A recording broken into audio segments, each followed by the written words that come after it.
Alors, aujourd'hui, on se plonge dans un livre qui, des décennies après sa sortie, continue vraiment de nous interroger, et même de nous déranger. Je parle bien sûr de L'étranger d'Albert Camus. Ah oui, un monument. Exactement. Et pour cette analyse, on va s'appuyer sur des extraits clés du roman. Notre mission, si on peut dire, c'est d'essayer de cerner ce personnage, Meursault, qui est si insaisissable. C'est ça, cet homme qui semble traverser la vie en spectateur, complètement en décalage avec ce que le monde attend de lui. Et pour mesurer ce décalage, en fait, il n'y a pas besoin d'aller bien loin. La toute première phrase, ça suffit. Aujourd'hui, maman est morte. Ou peut-être hier, je ne sais pas. D'emblée, on est face à un mur. Pas de tristesse, pas de choc, juste un constat, presque administratif, quoi. C'est comment on interprète ça? C'est une ouverture absolument géniale parce qu'elle nous plonge tout de suite, sans aucune préparation, dans une conscience qui, en fait, fonctionne pas comme la nôtre. La grande force du livre, c'est de jamais nous expliquer Meursault de l'extérieur. On est coincé dans sa tête. D'accord. Et dans sa tête, l'info «maman est morte», elle est au même niveau que «j'ai pris l'autobus». Ce n'est pas qu'il est mauvais, c'est que son système d'exploitation, si on veut, est radicalement différent. Et toute notre analyse, je pense, va explorer comment cette singularité, cette honnêteté brutale va le transformer en monstre aux yeux des autres. Alors allons-y. Commençons par le début de cette mécanique aliénée, le deuil, ou plutôt le non-deuil. Meursault arrive à l'asile de Marengo. Et là, chaque détail de son comportement, c'est déjà une pièce à conviction avant même qu'il y ait un crime. C'est tout à fait ça. Je pense à ce moment où le concierge lui propose de voir le corps de sa mère. Il répond juste non. C'est d'une sécheresse. Déconcertante. Et ce qui est fascinant, c'est qu'il donne aucune justification. Il dit pas «c'est trop dur» ou «je veux garder une autre image d'elle». Non. Il n'y a aucun calcul, c'est le reflet pur de son ressenti à l'instant T. Il n'a pas envie, point. C'est cette absence totale de ce qu'on pourrait appeler le lubrifiant social qu'il définit. C'est ça. Et ça continue pendant la veillée. Une scène qui devrait être de recueillement devient pour lui une suite de perceptions physiques. Il accepte un café, il offre une cigarette au concierge, il est gêné par la lumière crue. Il entend le bourdonnement des frelons. Et il s'endort. Et il s'endort. C'est une scène qui met très mal à l'aise, on a envie de le secouer. On a envie de le secouer parce qu'on est, nous, conditionnés à attendre une certaine performance du deuil. Des larmes, une posture grave, voilà. Lui, il est incapable de cette performance. Ce qui est réel pour lui, c'est pas les conventions, c'est la chaleur, la fatigue sur ses paupières, la blancheur des murs. Son corps prime sur le code social. Il ne hiérarchise pas, en fait. Non, la mort de sa mère est un fait, mais la tasse de café qu'on lui tend, c'en est un autre, tout aussi présent, tout aussi concret pour lui. Et ce qui est terrible, c'est qu'il sent déjà le regard des autres. Il observe les amis de sa mère, et il a cette pensée « J'ai eu l'impression ridicule qu'ils étaient là pour me juger ». Ah mais c'est une lucidité incroyable. C'est de la paranoïa. Non, pas du tout. Il perçoit instinctivement que tout rituel social est aussi un tribunal. En ne jouant pas le jeu, en montrant pas les signes du chagrin, il se désigne lui-même comme un accusé. Son procès, il commence pas dans la salle d'audience, il commence là, dans la morgue. D'accord. Donc, ce premier point, c'est que pour lui, le monde physique est plus réel que les émotions sociales attendues. C'est ça qui le met tout de suite en porte-à-faux. C'est son péché originel, si on veut, son incapacité à mentir sur ce qu'il ne ressent pas. Et ce péché, ça devient encore plus évident dès le lendemain de l'enterrement. La rupture est totale. Ah oui. Le chapitre s'ouvre, il se réveille, et sa première pensée, c'est d'aller nager. Il rencontre Marie, une ancienne collègue, et leur rapprochement est immédiat. Physique, solaire. Oui, tout est dans le corps. J'ai effleuré ses seins, nous avons nagé ensemble. On est à des années-lumière du recueillement. C'est presque une provocation, non? C'est une provocation pour nous lecteurs et pour la société du livre, mais pas pour lui. D'accord. Dans sa logique, la journée de l'enterrement est finie. Une nouvelle journée commence, avec le soleil, la mer, le corps de Marie.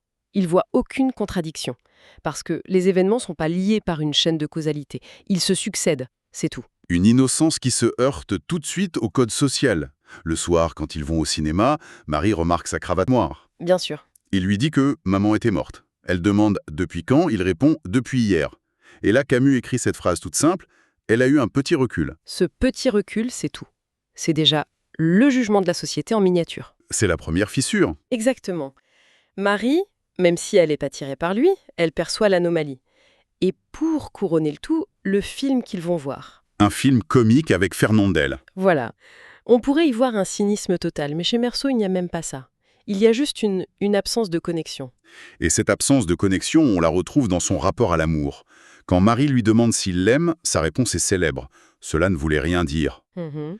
Et il ajoute qu'il peut l'épouser si elle veut, parce que cela lui était égal. Comment une relation peut se construire là-dessus? Elle se construit pas sur les bases qu'on connaît. Meursault, il refuse de prononcer les mots que la société a rendus sacrés s'ils correspondent à rien de concret pour lui.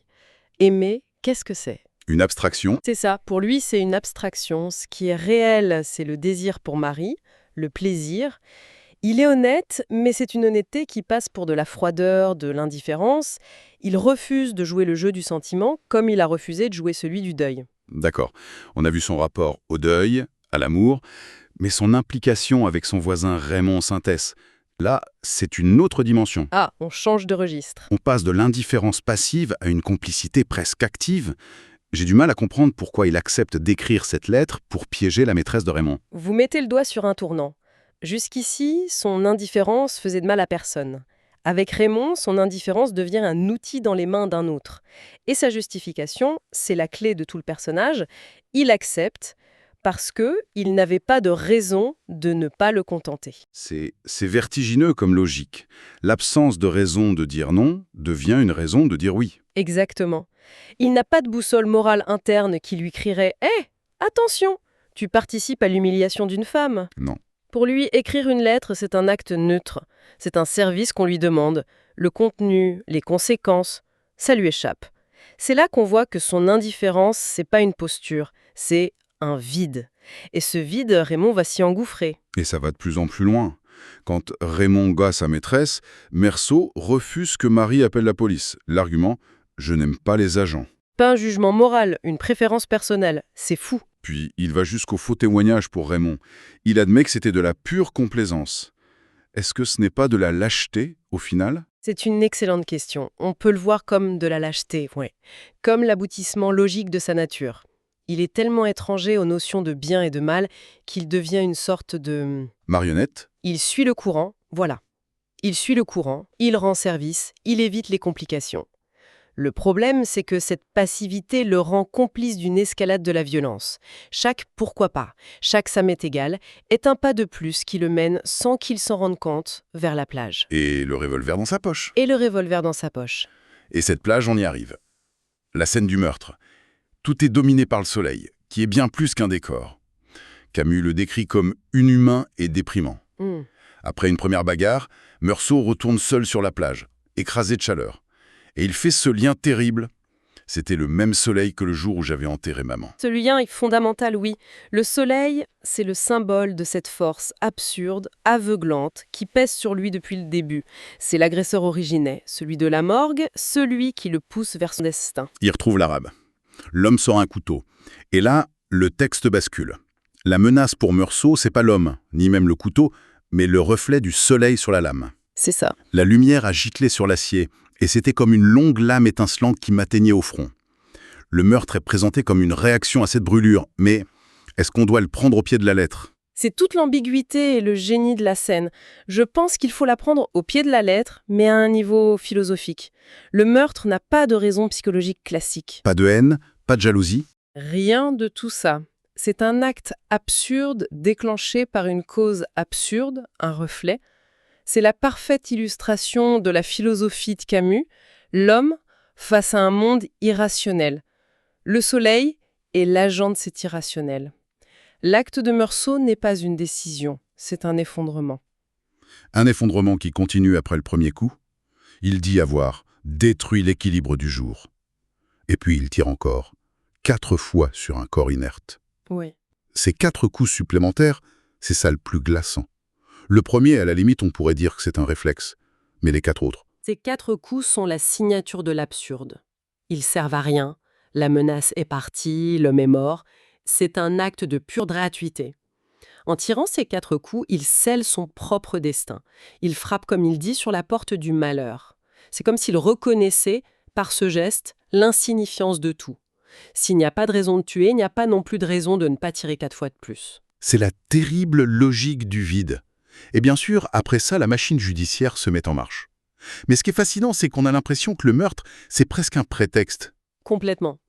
Le procès devient celui de l'M de Meursault. C'est ça. La justice des hommes est incapable de juger un acte sans mobile. Elle ne peut pas accepter l'idée d'un crime solaire. Alors elle va construire un mobile, elle va chercher la cohérence d'un monstre. Et pour ça, elle va remonter le fil des non-conformités de Meursault. Exactement. Les témoins clés, c'est le directeur de l'asile, le concierge.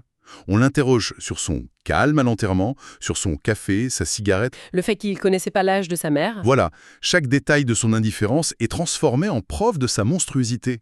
Et le procureur est le grand architecte de cette transformation. Il est le porte-voix de la société qui a besoin de sens, qui a besoin que les méchants aient des cœurs de méchants. Il peut pas dire « il a tué parce que le soleil brillait trop fort ». C'est irrecevable. Donc il construit un récit. Cet homme n'a pas pleuré à l'enterrement de sa mère, donc il a un cœur insensible. Le lendemain, il a commencé une liaison, donc c'est un débauché.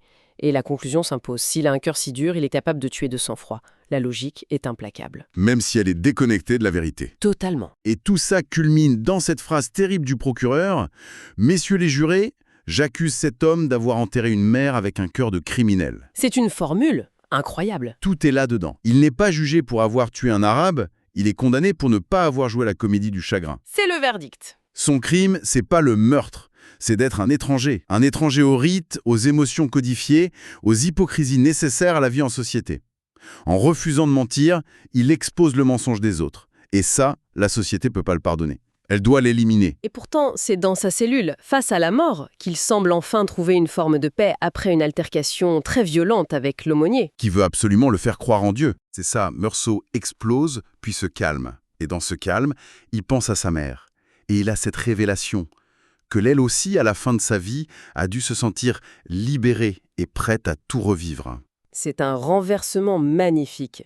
Lui qui semblait si détaché de sa mère, se sent enfin proche d'elle. Non pas par le regret, mais par une compréhension existentielle.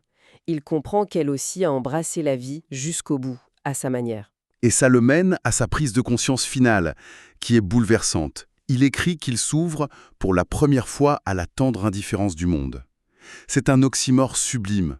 Comment l'indifférence peut être tendre ? C'est le cœur de sa réconciliation. Il réalise que le monde ne lui veut ni bien ni mal. Le monde est juste là, indifférent. Et cette absence de jugement de l'univers, il la trouve tendre et fraternelle, parce qu'elle fait écho à sa propre nature. La société l'a condamné pour son indifférence. Mais l'univers, lui, l'absout en lui renvoyant son propre reflet. En acceptant que le monde n'ait pas de sens, il se libère du poids de devoir en trouver un. Et c'est là qu'il peut dire « J'ai senti que j'avais été heureux et que je l'étais encore ». C'est un bonheur paradoxal trouvé au seuil de la mort. Dans l'acceptation totale de l'absurde. Il trouve son salut, non pas en changeant, mais en devenant pleinement ce qu'il a toujours été. C'est une fin puissante. Très. Et ça nous laisse, je crois, avec une pensée pour conclure. Ce roman, il ne nous demande pas de juger ou d'aimer Meursault. Il nous tend un miroir. Meursault, qui est incapable de feindre les sentiments qu'on attend de lui, il est broyé par une société qui, elle, valorise l'apparence de ses sentiments. Et ça soulève une question profondément dérangeante qui reste en suspens. Quelle part de nos propres vies, de nos propres émotions, est une performance? Quelle part de nos joies, de nos peines, est une réponse sincère? Et quelle part est simplement une façon de se conformer à ce que les autres attendent de nous?